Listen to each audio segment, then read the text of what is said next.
defensively and execute the defensive schemes, and I just didn't see many problems there. They were able to guard a bunch of different people. Two of those three guys, Norm and Serge, ended up on Giannis quite a bit, so chipping in there is good. Serge was great on the glass.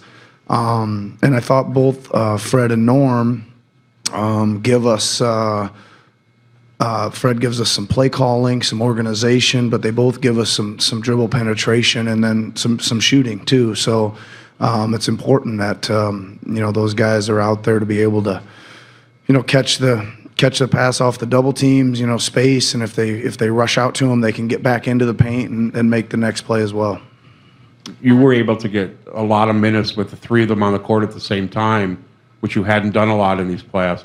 How much does that ease the load on guys like Kawhi and Kyle and Mark and those starters? Yeah, I think it's probably one of the biggest pluses that we've seen here in the last couple games is that we are functioning very well in the minutes. Kawhi's not out there, and even tonight with Kyle and Kawhi both not out there, and that's just again a little bit more the way we played probably in the regular season. We played, I don't know exactly how many games, 22 or whatever, without both of them, right? So we have to go function without them sometimes, and it's nice to be able to do that so they can gather. We can't. They're guarding tough players, and they're running the team, and they're playing defense and taking a lot of shots and all that stuff too. So it's nice to be able to let them gather or get their legs, get their breath back, and not have to play the whole game.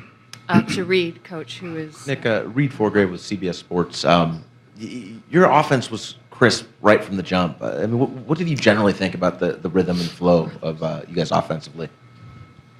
Well, obviously it was really good tonight, right? Anytime you look down and we get 32 assists, we're doing a lot right. And I think one of the interesting things about it is that Kawhi only has one, right? And he was passing the ball all night. So there must have been...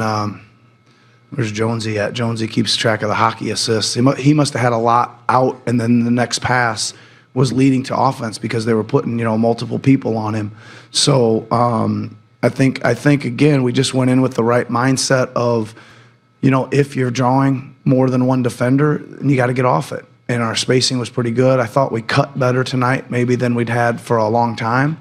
And we were cutting in and then respacing, and again, if they did get out to us, we'd try to attack right back in and relocate and respace the floor and keep moving the ball.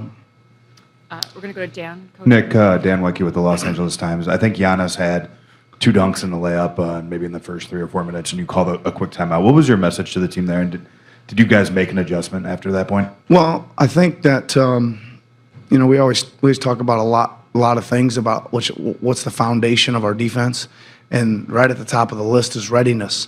And I just didn't see us ready. We were kind of back, but we were kind of straight-legged. We weren't showing much length. Our what we call our gaps were too wide, right? And he just saw he sees those openings and he's punching right through them. And we just needed to, we needed to get down and bend our knees, right?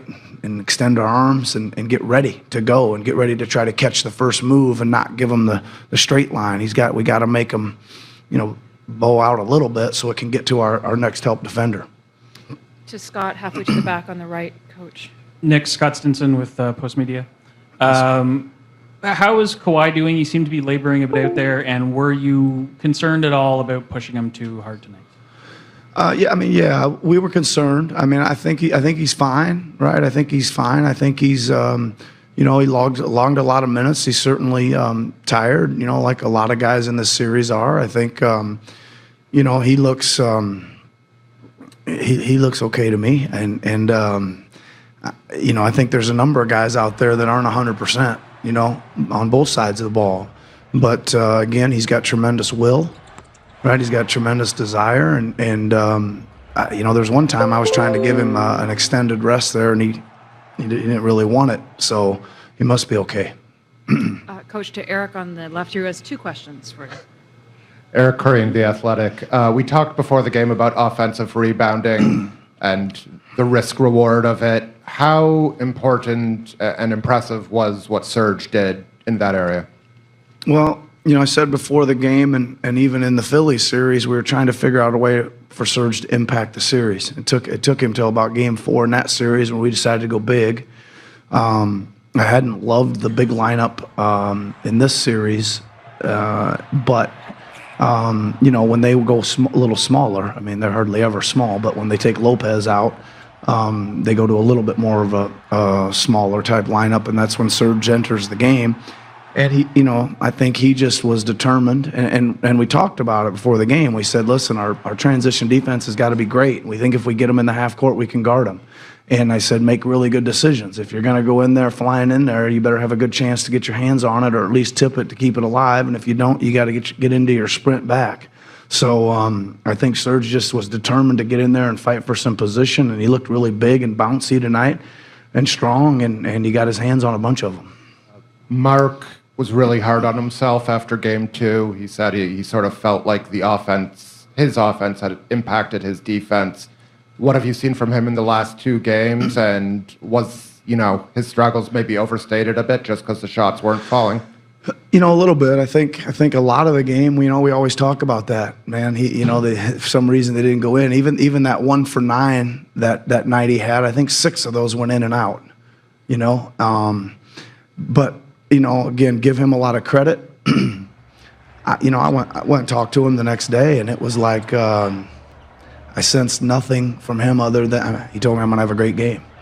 It wasn't like a soul searching. I didn't have to do a whole lot. I kind of told him, I said, listen, you are a great player, because my definition of a great player is you make all the other people around you better. And there's nobody else I'd want to go out there with than you. And he said, I'm going to play great the next game. So his confidence didn't waver. He's been around a long time. He knows he can play and impact this game and impact this series in a big fashion. To John, Coach, down front and to your left. Coach John Schumann, NBA.com. Last series, it felt like your bench got shorter as the series went on. What does it do for you as a coach to go now into game 5, 6, 7, knowing that your bench is playing better? Well, I think that, again, there's some speed we need there with Norman. There's some athleticism there we need with Serge. And there's some ball handling and running the club with Fred, that we need from those guys. And all the other stuff that's happening, they're scoring, they're shooting it a little better. Serge is on the glass is really, them playing up to their capabilities. And it's just, again, it's just a different series. And it's been really interesting for me to see how things change so much from series to series. 1 minute you say, oh man, our big lineup's the answer. And then maybe, a couple 7 days later, it's not. It's a smaller lineup or some faster guys out there is the answer. So that's been interesting to see. But again, each game's its own entity, and let's see if those guys and all of those guys, we can go do it in Milwaukee. We need to take this challenge of playing in a hostile environment. Right, we're going into a tough, loud place to play, and let's see if those guys can bring that same pop and focus, determination on the road. We'll do one last question from Mike Grange at the back. Nick, Michael Grange from Sportsnet. Hi, Michael. Just touching on Fred, did you have any kind of heart-to-hearts with him? His shooting slump has been the whole postseason. He's contributed, obviously, in other ways, Yep. But to have him break out a little bit, do you want to, did you have any role in that or any conversations along those lines? Yeah, I'm not really, Michael. I think I might have been the last guy to know he went 1 for whatever he went the other night. I was so excited that we had to have him. Kyle fouled out with 6 minutes to go, and we played double overtime, and I thought he ran the team great. I didn't even know I kind of hear a few things, the 2 for 20, him and Danny, and I was like, geez, I didn't even know he was 1 for 12 because I was so excited that he stepped up and ran the team and got us a W. That's really his primary job, and we know we trust him to take open shots. We know he's a kind of a clutch shot maker as well. The only one that surprised me the other night was when we were up 4 with a minute to go and he had that wide open 3, and I was like, that's ball game, because he always makes that one, but it didn't go. It wasn't his night for that, but he really doesn't let much bother him either. Thanks very much, everyone. Okay, thank you.